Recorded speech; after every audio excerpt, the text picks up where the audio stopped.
ایک آدمی محمود غزنوی کے پاس نا اپنا کیس لے کے آیا، مدعی بن کے آیا۔ اس نے کہا بادشاہ میرا کیس بڑا نرالا ہے۔ بادشاہ سلامت نے کہا وہ کس طرح؟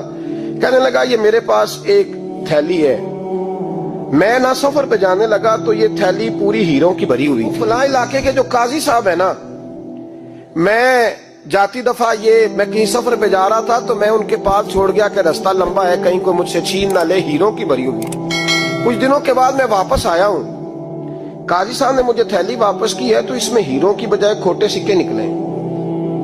اب میں نے قاضی صاحب سے کہا ہے تو قاضی صاحب تو میرے گریبان تک آتے ہیں، وہ کہتے ہیں بتا کہیں سے پھٹی ہے، کھلی ہے؟ وہ جس طرح ٹانکے لگا کے تو نے سی تھی اسی طرح لگے ہوئے ہیں کہ نہیں؟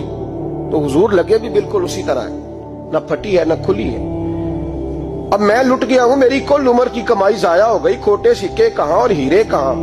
تو مہربانی کریں اور آپ کی بارگاہ میں اللہ رسول کے نام پر حلف دیتا ہوں کہ میں ہوں بالکل سچا۔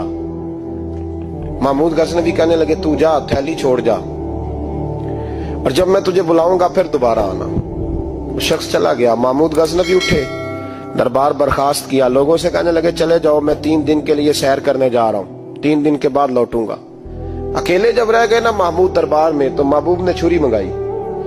وہ جس تخت پہ بیٹھتے تھے وہاں گدا بچھا ہوا تھا، یہ گدا پڑا ہے نا، وہ گدا بچھا ہوا تھا۔ محمود نے چھری کے ساتھ اس کو پھاڑ ڈالا اور چھری جیب میں رکھی نکل گئے۔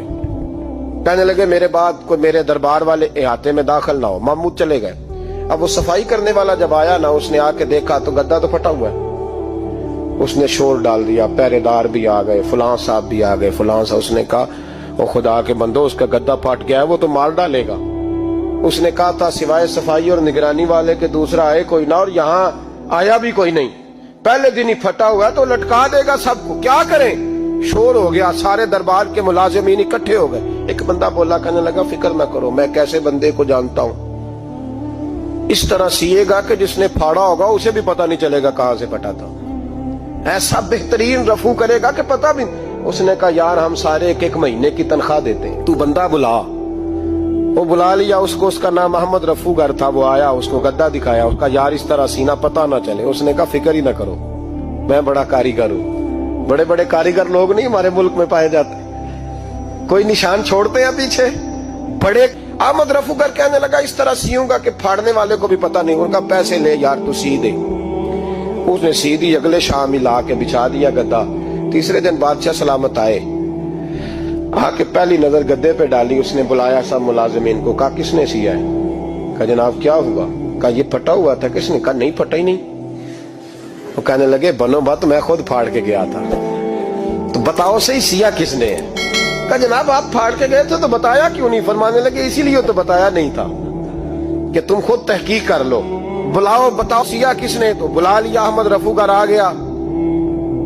اس کو جب بلا کے سامنے بادشاہ کھڑا کیا، کہا بھئی تو نے سیا ہے؟ کہنے لگا حضور آپ کے سارے ملازم کٹھے ہو کے آئے تھے، میری غلطی کوئی نہیں۔ کہا نہیں یار تو بڑا کاریگر ہے، میں نے اپنے ہاتھ سے پھاڑا تھا پر مجھے بھی نہیں پتا چل رہا کہاں سے پھٹا تھا۔ اچھا یہ بتا یہ تھیلی جو ہے یہ بھی تو نے سی تھی؟ اس نے کہا جی آپ کے خادم کا ہی کارنامہ ہے، وہ فلانے علاقے کے قاضی صاحب آئے تھے، اس میں سے ہیرے نکال کے تو کھوٹے سکے بھرے تھے، تو مجھے بھی تھوڑا سا حصہ ملا تھا۔ محمود نے سارے گواہ بھی اکٹھے کر لیے، ثبوت بھی اکٹھے کر لیے۔ پھر قاضی کو بلایا، پہلے سارے ثبوت اور گواہ کیس حل کر لیا۔ پھر ہمارے ہاں یہ حال ہوتا ہے کہ مدعی 2